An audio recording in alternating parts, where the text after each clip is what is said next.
Hello बच्चों, आज हम पढ़ने जा रहे हैं लेसन नंबर 12 फ्रिक्शन, जिसको हिंदी में कहते हैं घर्षण। ठीक है, हमने पिछले लेसन में भी थोड़ा सा जाना था कि फ्रिक्शन क्या है। जब भी हम गाड़ी चला रहे होते हैं और ब्रेक लगाते हैं तो व्हीकल एकदम से रुक जाते हैं। ठीक है, तो वो क्यों रुक जाते हैं? क्योंकि फ्रिक्शन के कारण। किन्हीं दो सरफेसेस के बीच, दो सरफेसेस जब कांटेक्ट में होती हैं तो उनके बीच फ्रिक्शन फोर्स लगता है जो मोशन को अपोज करता है, मोशन को रोकता है। ठीक है, तो फ्रिक्शन के ही कारण हम रुक पाते हैं। चलते हुए जब हमारे पैरों के बीच और जमीन के बीच फ्रिक्शन फोर्स लगता है तो वो हमारी मोशन को रोकता है। टायर और सड़क के बीच में जब फ्रिक्शन फोर्स लगता है तो वो टायर्स को रोकता है। ठीक है, तो सिर्फ व्हीकल ही नहीं, कोई भी ऑब्जेक्ट जो मोशन में है वो फाइनली स्टॉप हो जाता है। जैसे कोई मूविंग बॉल है, ठीक है, कोई बॉल चल रही है, वो अपने आप थोड़ी देर के बाद रुक जाएगी। हमने कोई फोर्स नहीं लगाया, उसको नहीं रोका, फिर भी वो थोड़ी देर के बाद अपने आप रुक जाएगी। तो उसको किसने रोका? फ्रिक्शन ने, क्योंकि बॉल और ग्राउंड के बीच जो फोर्स लग रहा है दैट इज फ्रिक्शन, और फ्रिक्शन जो है वो मोशन को अपोज करता है। जब हम किसी केले के छिलके पे पाँव रख देते हैं तो फिसल कर गिर जाते हैं। क्यों? क्योंकि हमारे पाँव और ज़मीन के बीच फ्रिक्शन फोर्स है, जिसके कारण पकड़ मजबूत बनी हुई है और हम पृथ्वी पर चल रहे हैं। लेकिन जब हमारे पाँव और धरती के बीच केले का छिलका आ गया, ठीक है, तो उसके कारण जो फ्रिक्शन फोर्स हमारे बीच लग रही थी वो कम हो जाएगी, क्योंकि बीच में बनाना पील आ गया। तो उसने फ्रिक्शन को रिड्यूस कर दिया, फ्रिक्शन फोर्स को कम कर दिया और पकड़ ढीली हो जाएगी और हम फिसल जाएंगे। पहले ऐसी थी ना पकड़, ये हमारा पाँव और ये ज़मीन, फ्रिक्शन फोर्स एक्ट कर रहा था जिसके कारण पाँव हमारे टिके हुए थे। लेकिन जब बीच में बनाना पील आ गई तो फ्रिक्शन फोर्स लूज पड़ गया, पकड़ ढीली पड़ गई और हम फिसल जाते हैं। So that is called force of friction.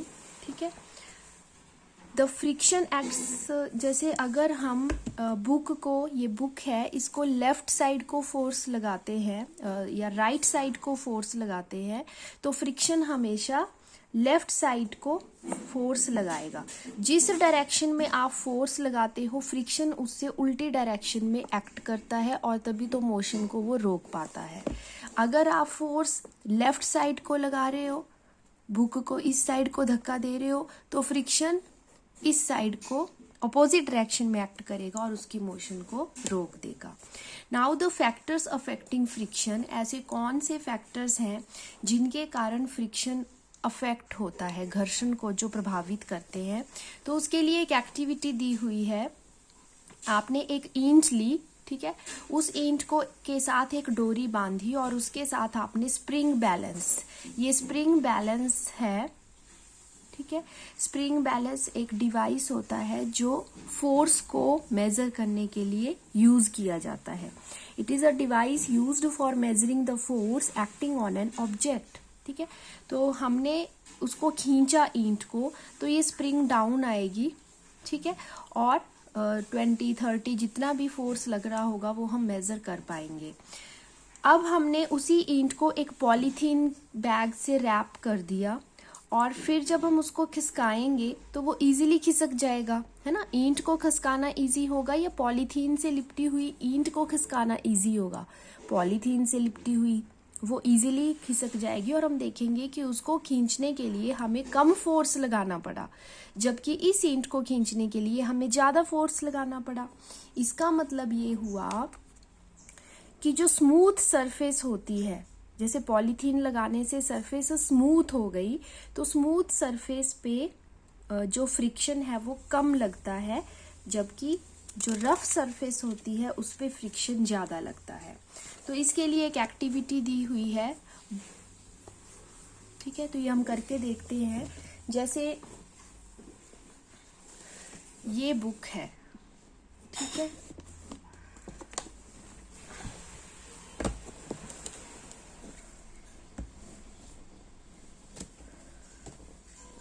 अब मैं यहाँ से मैंने इसको स्लैंट दिया इस तरह से बुक को, और ये बोर्ड रखा है, स्मूथ सरफेस है, इस पे मैं एक पेंसिल रोल करूँगी तो वो कहाँ जाके रुकेगी। आप देख सकते हैं पेंसिल बहुत दूर जाकर गिरी वो, ठीक है। यहाँ से मैंने इसको रोल किया और पेंसिल इतने दूर जाकर गिरी। अब मैं स्मूथ सरफेस को थोड़ा रफ बना देती हूँ, उसके लिए मैं एक टॉवल बिछा देती हूँ यहाँ पर। अब दोबारा मैं उसी पेंसिल को उसी स्लैंट से इस पर रोल करूँगी, तो पेंसिल तो यहीं रुक गई, है ना। जब पहले स्मूथ सरफेस पे देखा तो पेंसिल बहुत दूर जाकर गिरी, लेकिन जब हमने रफ सरफेस पे देखा तो पेंसिल नज़दीक ही रुक गई। इससे प्रूव होता है कि रफ सरफेस पे फ्रिक्शन ज़्यादा लगा तो उसने पेंसिल को जल्दी रोक दिया। तो रफ सरफेस पे फ्रिक्शन ज़्यादा होता है, जबकि स्मूथ सरफेस ज़्यादा फ्रिक्शन नहीं लगा पाती और पेंसिल को जल्दी नहीं रोक पाती, सीधी आगे चली गई। स्मूथ सरफेस पे फ्रिक्शन कम लगता है, क्योंकि जितना ज़्यादा फ्रिक्शन होगा उतनी वो मोशन को रोकेगा, उतनी कम मोशन होगी। जहाँ फ्रिक्शन कम होगा वहाँ पे मोशन ज़्यादा होगी, ठीक है। तो एक तो सरफेस का फर्क पड़ता है, मतलब कि सरफेस अगर आपकी रफ है तो फ्रिक्शन कम होगा, और सरफेस अगर स्मूथ है तो फ्रिक्शन कम होगा, और सरफेस अगर रफ है तो फ्रिक्शन ज़्यादा होगा। ऐसा क्यों? क्योंकि सरफेसेस के बीच में इरेगुलरिटीज़ होती हैं, कुछ इस तरह से इरेगुलरिटीज़ होती हैं जो हमें दिखती नहीं है, स्मूथ सरफेस हो चाहे रफ सरफेस हो। अब ये इरेगुलरिटीज़ रफ सरफेस पे ज़्यादा होंगी, ठीक है। अब जैसे बुक और टेबल है तो दोनों में इरेगुलरिटीज़ हैं, वो इरेगुलरिटीज़ आपस में इंटरलॉक हो जाती हैं, ऐसे इंटरलॉक हो जाती हैं, तो फिर वो फ्रिक्शन फोर्स जो है वो एक्ट करता है इस तरह से। अब जितनी ज़्यादा इरेगुलरिटीज़ होंगी उतनी ज़्यादा इंटरलॉकिंग होगी और उतना ही फ्रिक्शन मजबूत होगा, ज़्यादा होगा। जितनी कम इरेगुलरिटीज़ होंगी उतनी ही कम इंटरलॉकिंग होगी और फ्रिक्शन आसानी से टूट जाएगा, फ्रिक्शन कम लगेगा वहाँ पर। आई बात समझ? तो अब रफ सरफेस में ज़्यादा इरेगुलरिटीज़ होंगी या स्मूथ सरफेस पे? ऑब्वियस सी बात है, रफ जितनी होगी सरफेस इरेगुलरिटीज़ भी उतनी ज़्यादा हो। इरेगुलरिटीज़ मीन्स इस तरह से उभार, ठीक है। तो ये ऐसे उभार और जो उभार हैं वो दूसरी सरफेस पे भी होंगे, और जब ये इस तरह से इंटरलॉक हो जाएंगे तो फ्रिक्शन फोर्स बढ़ेगा, ठीक है। So the force of friction is greater if a rough surface is involve, और स्मूथ पे क्योंकि इरेगुलरिटीज कम होंगी तो फ्रिक्शन फोर्स भी कम होगा। So we see that friction is caused by interlocking of irregularities in the two surface. ये main कारण है फ्रिक्शन फोर्स का, वो क्यों लगता है? Because of interlocking of irregularities. और जो फोर्स ऑफ फ्रिक्शन है वो इंक्रीज होता है जब कोई सरफेस प्रेस हो जाती है। आप मैट पे बैठे हो, ठीक है, तो उस मैट को खींचना आसान होगा या खाली मैट को? आप बोलोगे खाली मैट को। क्यों? क्योंकि मैट पर जब आप बैठ गए, प्रेशर पड़ा, तो उस प्रेशर के कारण इंटरलॉकिंग और स्ट्रांग हो गई और उसको तोड़ना मुश्किल हो गया, तो उसमें फोर्स ऑफ फ्रिक्शन ज्यादा हो जाएगा। अब ये लड़का इस बॉक्स को खिसका रहा है, पुश कर रहा है, ठीक है, तो ये रेस्ट पे है पहले बॉक्स, इसको पुश करने में ज्यादा फोर्स लगेगा। या मान लो एक बॉक्स है वो पहले से चला हुआ है, कोई लड़का उसको पहले से धक्का दे रहा है, साथ में आप भी जुड़ गए, तो पहले से जो मोशन में है उसको और अधिक आगे ले जाने के लिए आपको ज्यादा फोर्स लगाना पड़ेगा, या पहले से रुके हुए बॉक्स को धकेलने के लिए आपको ज्यादा फोर्स लगाना पड़ेगा? नेचुरली आप बोलोगे रुके हुए को। तो जब रुके हुए बॉक्स को या किसी भी ऑब्जेक्ट को मोशन में लाने के लिए जो फोर्स आप दे रहे हैं, that is called static friction, ठीक है। So the force required to overcome friction at the instant an object starts moving from the rest. कोई पहले से रेस्ट में है ऑब्जेक्ट, उसको मोशन में लाने के लिए आपको जो फ्रिक्शन फोर्स को ओवरकम करने के लिए फोर्स लगाना पड़ा, क्योंकि बॉक्स और जमीन के बीच जो फ्रिक्शन फोर्स है उससे ज्यादा फोर्स आपको लगाना पड़ेगा, उससे ज्यादा फोर्स लगाना पड़ेगा, ये टूटेगा फोर्स तभी बॉक्स मूव करेगा। तो रेस्ट से जब मोशन में ला रहे हो तो जो फोर्स आप लगा रहे हो दैट इज स्टैटिक फ्रिक्शन। लेकिन पहले से कोई ऑब्जेक्ट, अब इसने ये चलना शुरू कर दिया, साथ में एक लड़का और आ गया, उसने साथ में हाथ लगा दिया, पहले से मोशन में है, तब आप उसको उसी मोशन में बनाए रखने के लिए जो फोर्स लगा रहे हो that is called sliding friction. Sliding friction, ठीक है। The force required to keep the object moving with the same speed is a measure of sliding friction. तो अब आप से यहाँ पर क्वेश्चन बनता है कि स्टैटिक फ्रिक्शन ज्यादा होगा या स्लाइडिंग फ्रिक्शन ज्यादा होगा, ठीक है। तो सोचो और बताओ, स्लाइडिंग फ्रिक्शन या स्टैटिक फ्रिक्शन, ठीक है। When the box starts sliding, the contact points ऐसा क्यों होता है, मैं ही बता देती हूँ इसका आंसर। स्लाइडिंग फ्रिक्शन कम होगा, है ना, और स्टैटिक फ्रिक्शन ज्यादा होगा। स्लाइडिंग फ्रिक्शन क्यों कम होगा, क्योंकि वो पहले से ही स्लाइड कर रहा है, चल रहा है, तो उसको जमीन में धंसने का, इंटरलॉक होने का टाइम ही नहीं मिल पा रहा है, क्योंकि वो मोशन में है।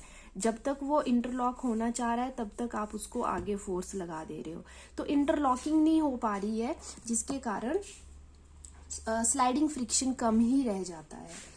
नेक्स्ट है फ्रिक्शन अननेसेसरी इविल, मतलब घर्षण मित्र भी और शत्रु भी। फ्रिक्शन हमारे लिए बहुत जरूरी है, लेकिन इसके कुछ नुकसान भी हैं। तो फायदे क्या है, नुकसान क्या है। आपने देखा होगा, हमें गिलास पकड़ते हैं मान लीजिए, ठीक है, इजीली पकड़ पाते हो, लेकिन उसी गिलास पर अगर हम तेल लगा दें तो आप उसको इजीली पकड़ पाओगे? नहीं, उसको पकड़ना मुश्किल हो जाएगा। क्यों?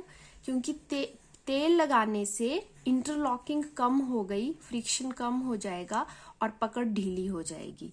उसी तरह अगर आपने किसी कीचड़ वाले रास्ते पे जा रहे हो, ठीक है, या बाथरूम गीला है, मार्बल पे आप इजीली फिसल जाते हो, सोप गिरा हुआ है, आप फिसल जाते हो, तो वो भी किसके कारण? क्योंकि वहां घर्षण बल, जो फ्रिक्शन है, वो कम हो गया। आपके पांव और रास्ते के बीच कीचड़ आ गया, कीचड़ की लेयर आ गई, साबुन की लेयर आ गई, जिसने फ्रिक्शन को, इंटरलॉकिंग को कम कर दिया और आप फिसल गए, ठीक है। You could not write with pen और pencil if there were no friction. अगर फ्रिक्शन नहीं होता तो आप लिख भी नहीं पाते। क्यों नहीं लिख पाते?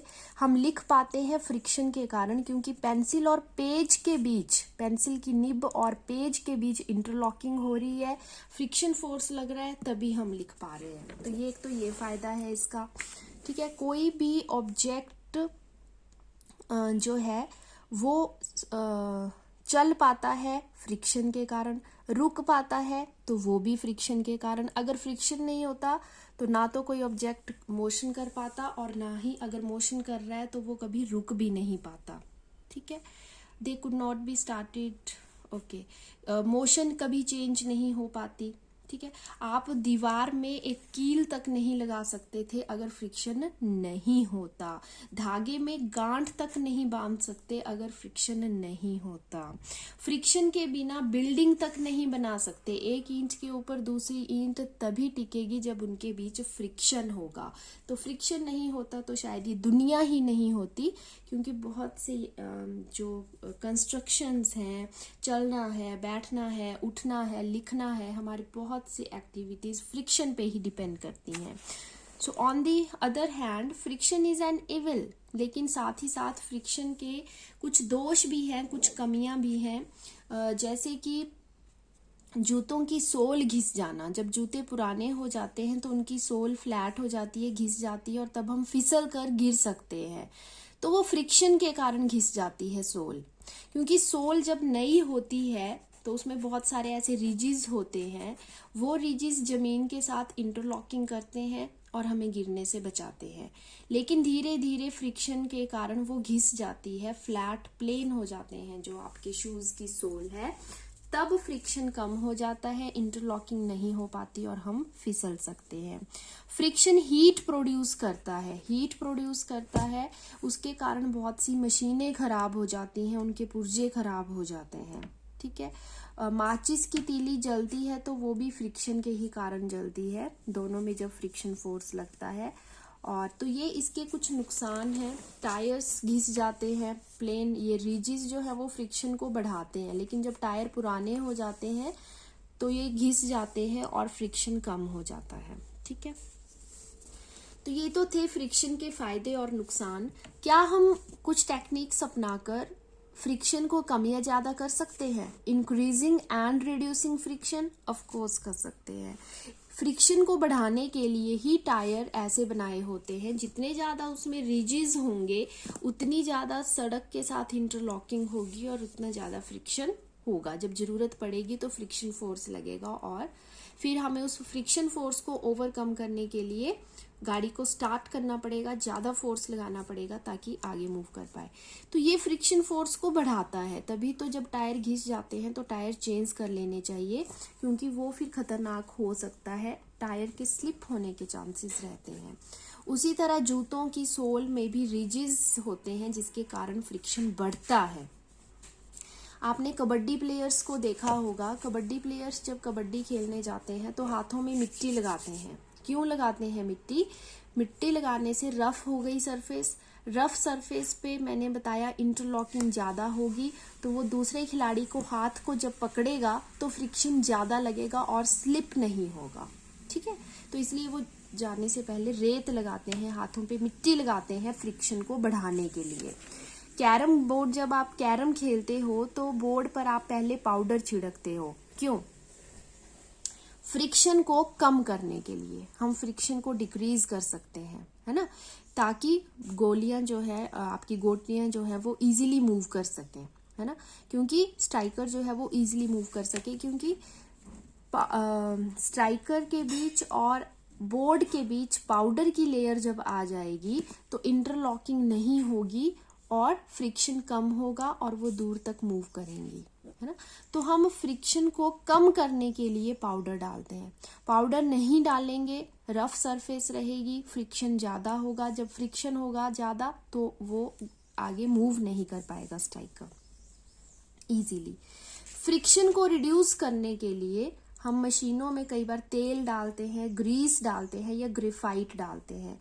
इससे क्या होता है कि जो इरेगुलरिटीज होती हैं उनके बीच इनकी एक ऑयल की लेयर बन जाएगी, उस लेयर के कारण इंटरलॉकिंग नहीं हो पाएगी इजीली और फ्रिक्शन फोर्स कम हो जाएगा।